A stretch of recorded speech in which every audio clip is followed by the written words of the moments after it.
Welcome to Creative Piecemeal Podcast, a podcast for creatives. I'm your host, Tammy Takeishi. Join me for compelling conversations with artists, actors, authors, musicians, and other creatives about the impact of the creative and fine arts in their lives and our ever-changing world.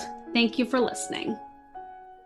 Hello and welcome to Creative Piecemeal. I'm Tammy Takeishi. Today I'm with pianist Emile Pandolfi. With more than 500 million streams across platforms, including Pandora, Spotify, and Apple Music, he ranks among America's most popular piano artists. Although the majority of his performance repertoire is lush, intricate arrangements of Broadway and pop standards, his influences are in fact more classical than pop. I really encourage you listeners, if you're wanting some relaxing music or taking some self-care time and needing a new playlist, to please check out Emile. I've really enjoyed adding him to my playlists as well. And welcome to the show. Thank you. Thanks for having me. You're welcome. We're going to start off with who or what inspired you to become a musician. That's interesting because I never thought about doing anything else. And from my earliest memories, there was always a piano in the house, but there was a piano in everybody's house at that time, really. And whether you played it or took lessons, it was still there. You had a couch, a radio, not even a TV yet. I'm very old. I'm really old. But you had a piano. It was the most natural thing to do, to pick out a tune or two. And we all started lessons. There were 5 siblings. We all started lessons at age about 4 or 5. I probably was 5 when I took my first lessons. But before that, my earliest memory is grandma saying, "What do you want to do when you grow up?" And I said, "I'm going to play the piano." And it wasn't like I was a prodigy or anything. It was just the most natural thing to do. And there has never been one moment in my life that I thought of doing anything else as a full-time career. I've had other jobs, certainly, because I had to pay the rent. But I always knew I was going to play the piano. So there wasn't a moment that I was inspired to do music. It was just here I am. I guess I play piano. Nice. I know some of my guests have said similar things like, well, it just came naturally and I couldn't think of doing anything else. And it really worked out. And you've recently written a book. It's widely available and it is called Play It Like You Mean It. Supercharge your playing and let the piano work for you. Can you tell the listeners a little bit more about that and where they can purchase it? That book is about, is what the title says, Play It Like You Mean It. It's encouraging people to be their authentic selves. And some of us sort of do that intuitively, and some wish they could and don't know how to approach it. And this book hopes that you can get the emotional content of what you have to say across to your listener. So there are a whole lot of not just tricks of the trade. There are ways to change your mindset so that you put more of yourself into your music. And as far as doing it there are chapters on career as well, because you do have to make a living. And I've been making my living my entire life with music. There's never been a time I didn't play music for a living, even though I've had other jobs for a very few years, like maybe in my lifetime, maybe 5 years, and the other 45 have been music exclusively. Oh, it's available on wherever you buy books, like Amazon, Goodreads, Kobo, those places. Great. I'll make sure to include a link in the show notes. We're going to jump back into the questions here. What is something about you that most people who are familiar with your work would not know? Well, they may not know that I have a very enthusiastic hobby. I'm a magician. I'm very much an amateur, but I've performed on stage from time to time. And when I lived in Los Angeles, I became a member of the Magic Castle, which is it's a pretty exclusive magicians club. You have to audition for, and I did that. I do sleight of hand magic for fun and as an amateur. And nice. Yeah, it's really something I just very much enjoy, because particularly sleight of hand, I love watching big illusions, but I like what you can do with your hands with a normal deck of cards and some coins right there. And it's the technique. I think it comes from having so much classical technique off the piano that I really enjoy practicing. Yeah, it definitely takes a lot of dexterity for Yeah. sure. And patience, which also music and piano take. And So, it's a pretty art form. I think the first thing I ever did was learn to make a fan with the cards, and I thought that was such a pretty thing. And the sleight of hand is very pretty. what got you interested in sleight of hand? Do you have an interest in magicians? Well, when I was working, again, I was in LA for 15 years. During 6 of those years, I was the house pianist at the place called the Comedy Store. For some reason, a lot of comics have a deck of cards in their hands, or they're playing, or they do some little bit of magic. And I got fascinated by it, and I asked around, would you help me learn something? And to be honest, the job of piano playing at the Comedy Store was mostly sitting, because they'd say, here's whoever, the artist, and I'd play him on the stage, and then they do a 20-minute set. Well, I just sit in the dark corner by the piano, and then I play them off the stage and play off the next one. And I was there from 7:30 in the evening till 2 a.m., 6 nights a week. So all during that time, I had a deck of cards in my hands, and I had gotten some books that were recommended to me, and I learned. I had plenty of time to do it because That sounds like such an interesting gig. Does that mean you're also a fan of comedy? yes, I love comedy, and I have a lot of humor in my show. While I was there all those years, again, it was a long time ago. I was there from 77 or 78 to 83. And some of the as yet undiscovered comics were Jerry Seinfeld and Jay Leno and David Letterman and Robin Williams and Jim Carrey and Stephen Wright. And so there were a whole lot of people that many of them became superstars, but hundreds of them that didn't were still really, really good.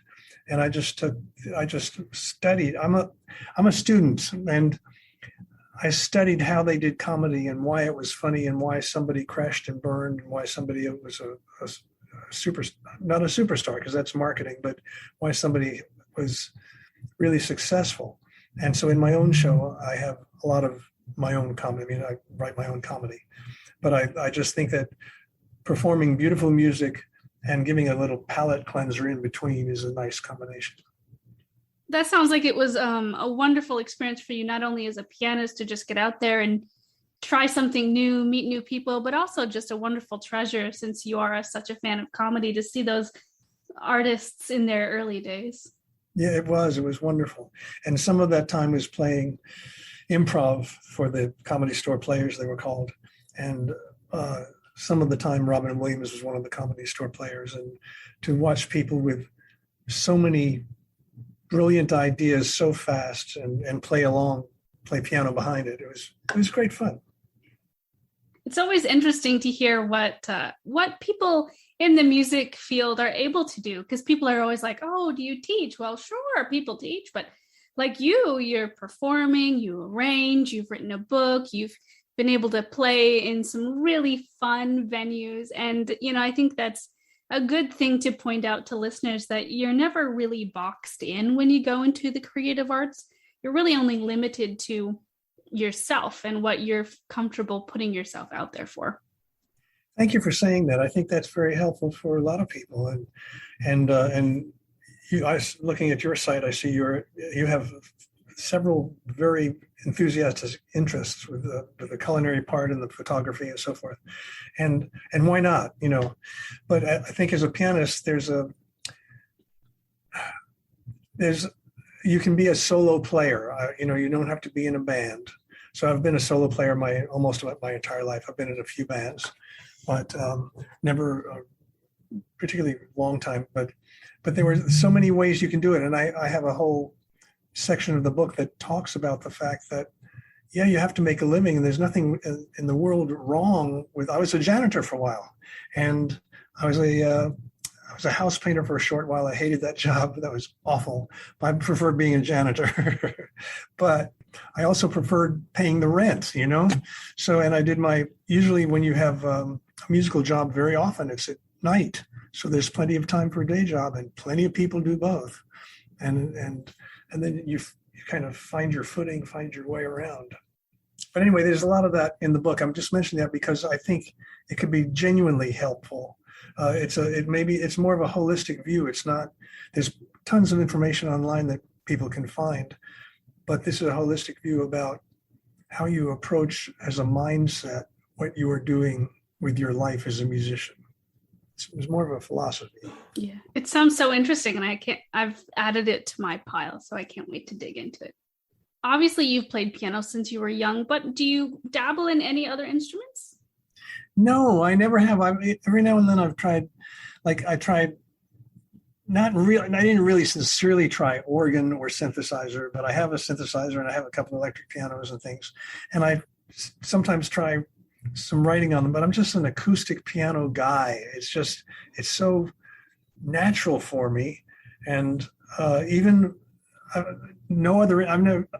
college you had to take other instruments. So I took harp and I took violin because they both fascinated me, but I took a semester of each or something. I have two of my three sisters are professional violinists. So I grew up playing, we were playing together. And so it was just part of life, but I never had any interest in seriously taking up another instrument. I see you're interested in ukulele. That sounds like fun. And that's okay, though. It just means you found your instrument early on, and that was it. That's pretty true. I mean, it's just the most natural thing for me to do. When you play piano, are there favorite pieces that you like or that you enjoy playing just for yourself, not necessarily for an audience? Yes, when I'm playing for myself, I get out the music of Rachmaninoff or Chopin, mostly Chopin. And Debussy, I noticed you start with the arabesque, pretty arabesque. You start your podcast with a Debussy arabesque, really pretty. Chopin, Debussy, and Rachmaninoff are my favorite composers. They're so good. Yeah, and they have three wonderful. Well, since we're on it, wonderful ingredients: the power of Rachmaninoff, the lacy embellishments of Chopin, and that impressionistic Monet stuff of Debussy, and a lot of those influence my arrangements. But when I'm playing for myself, I go to the classical pieces that I like, and I read stuff that I just read through it, even stuff that I may never be able to play. Some of Rachmaninoff is just frankly beyond me. Just is. But I love saying, so that's how he did it. Figure it out, and put on your detective hat and say, how did he make that sound? And it's kind of a fascinating game for me. So, yeah. So when I'm not playing my arrangements, I'm looking at classical stuff, some knuckle busters. If you had to pick a favorite of your arrangements to play, what would that be? It would be Somewhere in Time. I have two.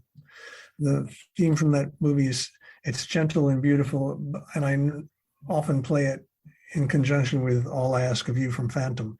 The one is Somewhere in Time is very gentle and transparent. And then Phantom, the way I arrange it, gets bigger and bigger and bigger and powerful. And it's often what I start my show with. And I've been doing that for 30 years, I guess, however long Phantom's been out. So those are two of my favorite arrangements. Nice. Yeah, I've had a chance to listen to a variety of your pieces. Like I said, I've added your music to my playlists because of what I do. And it's just fantastic. It's so relaxing. Thank you. Thank you. What is a book you've recently read that challenged you, a book that inspired you, and a book that you couldn't put down?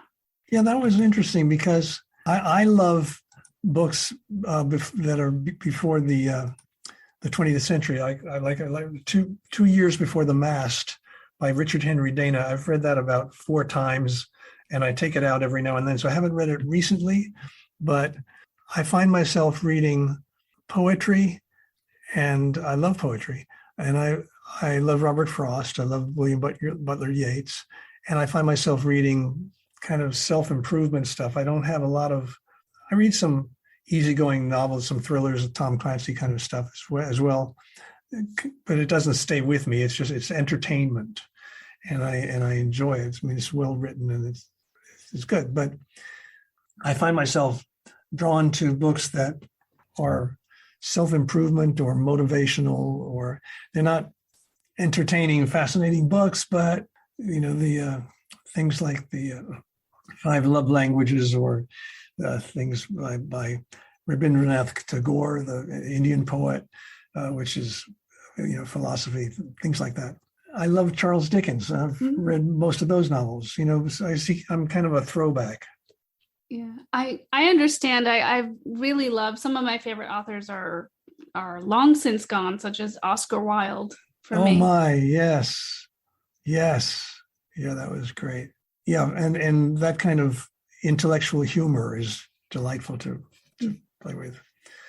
Supposedly he said on his deathbed, "These curtains are killing me." I'm sure you mentioned it in your book, but I always like to ask people on the show, what is a piece of musical advice that you ignore and one that you'll always follow?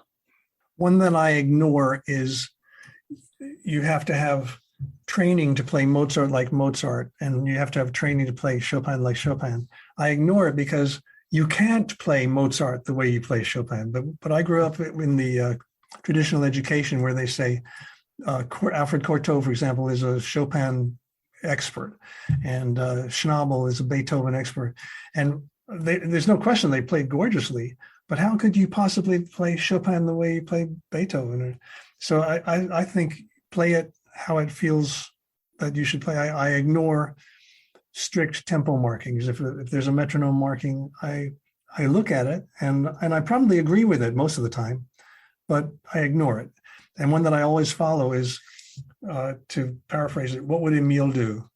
Because I want to be who I am whenever I'm at the piano.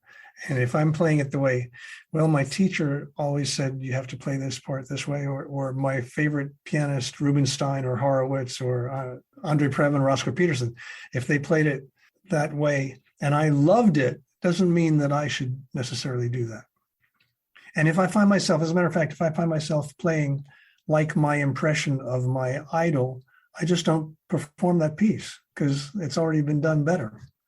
And you bring up a good point about art. And when we create art, we're putting ourselves into it, and we might get little bits of our teachers or other influences. But yeah, you bring up an excellent point about there's a difference between letting that influence you and you put yourself into it versus literally being a carbon copy, so to speak. Mm-hmm. Mm-hmm. And surprisingly, I find a lot of people who really try. It's understandable when you're young and you're learning.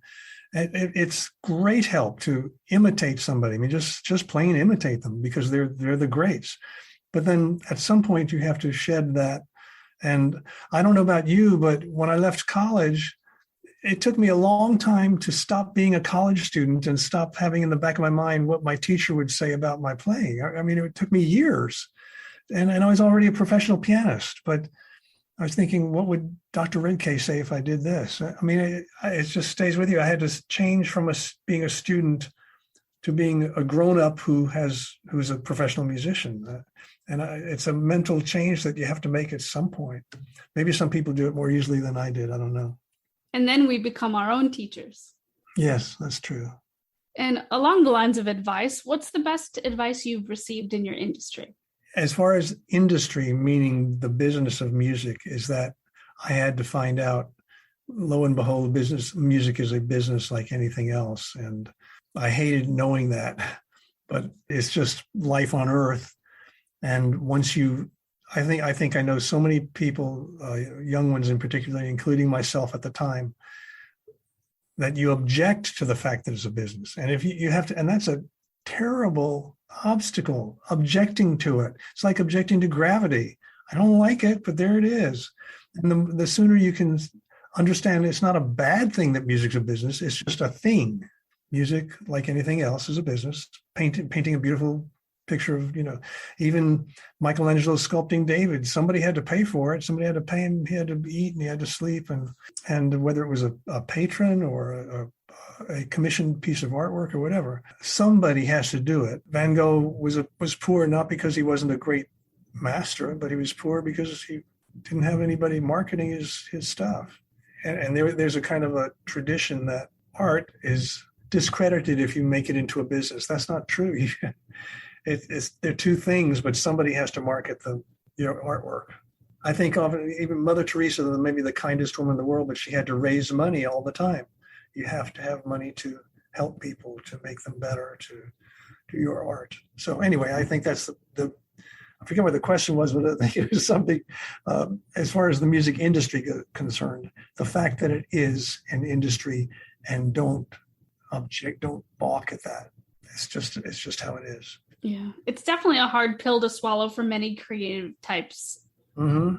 Yeah, it is. It's so counter to the creative instinct. You have something wonderful to say, and you say it, and it's just life's good on earth, and everything's wonderful, and it's offensive to say how much you want for that book.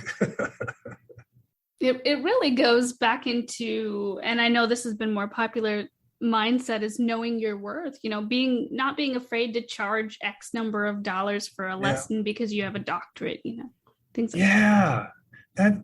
That's still a thing to this day with so many people, including myself. I have somebody else when I play private events, my wife is my manager, but she's a businesswoman.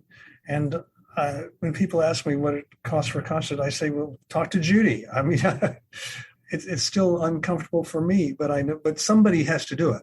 And I'm fortunate that my wife can do that.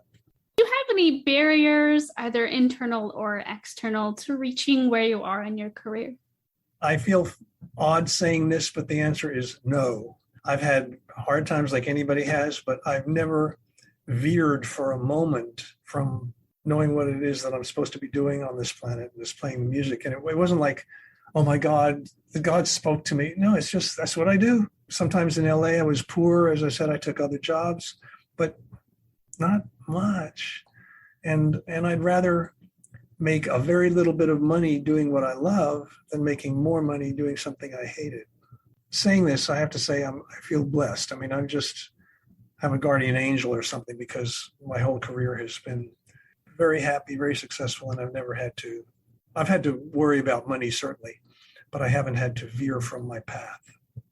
That's good that you've still been able to do what you love, and that that you were able to make ends meet. I think that's tough sometimes when you are in the creative field and you have to get a second or a third job. Mm-hmm. It's difficult. And you think about it, a lot of people do that their whole lives, and they're just having a second or third job just to make ends meet, and they're just jobs. So True. We're fortunate that we have maybe a job that's just an okay job, but in the evening we get to do what we love. It's pretty wonderful. Completely understand. Yeah, I feel very blessed doing what I get to do too. So if we snuck a peek at your music collection, what are some things we would find? Like, what's one of your most favorite CDs or most obscure albums?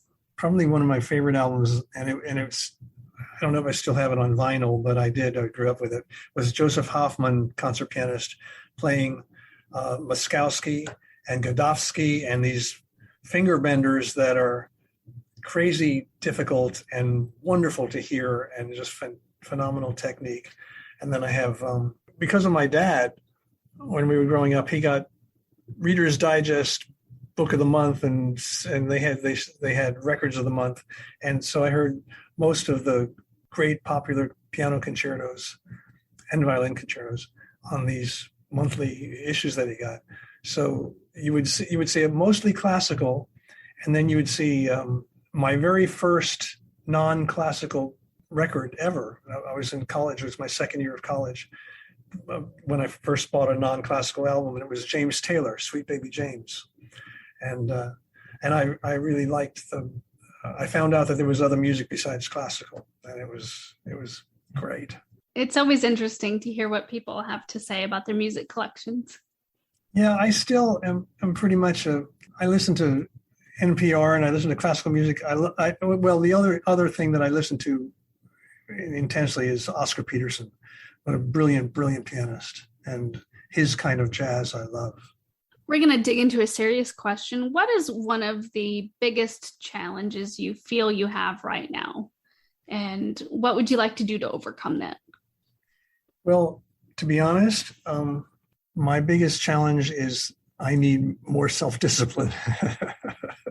I don't know if they have a pill for that to overcome it, but I I have a whole catalog of work behind me, and I'm enjoying the other parts of my life, like my family and my friends, and we travel a great deal.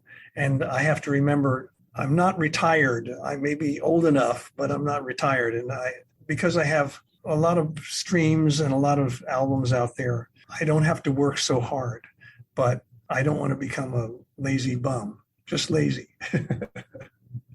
I really the only answer to that, to overcome it, is just Nike. Do it. Just do it. And especially if there's more projects that you're interested in doing, I'm sure that fills up your time and keeps you busy. I come to my studio every morning at about 8 o'clock, and I go home about 7 o'clock in the evening. And in that time, in the past, I was working on the book. I'm working on a lot of creative arrangements that I intend to, nowadays, instead of doing an album, of course, we're putting one at a time onto Spotify and Pandora and so forth. But that's where my interest is. I do take care of my social media, and I post one video a week and things like that. So I have hundreds of videos out there. So I keep busy. It takes my time. Sometimes I think, what do I do all day? Well, it's mostly at the computer. And then when I go to the piano, I do what I love. What is something that you wish you'd known when you first started doing music? I don't know. What that I wish I had known. I guess I wish I had known that from the start that I should take a course in business and actually make a plan. I had never had any plan. I just kept playing the piano. I don't know how to answer that. Because as I said, I've been an almost enchanted life that way. I started playing the piano. I kept playing piano. I took lessons. I got better. I got a job. I got another job. And here I am today, and life is good. And I've been just incredibly fortunate. Well, maybe it's, I guess, better that you knew what you knew and you didn't know what you didn't know, right? I guess. I guess. What is your favorite movie, and what does it reveal about you? Aha. My favorite movie is The Legend of 1900. And it's not so well known, but it's a wonderful movie about a pianist who's born and on a cruise ship and lives his whole life on that cruise ship, and he's a pianist. Tim Roth plays that part, and it's a brilliant movie because what it says about me is that I like intense, intelligent drama. I'll have to write that down. Sounds interesting. Oh, it's wonderful. Our final question for this time, and I certainly hope to have you back on the show, but our final question, in your own words, what does living a creative life mean to you?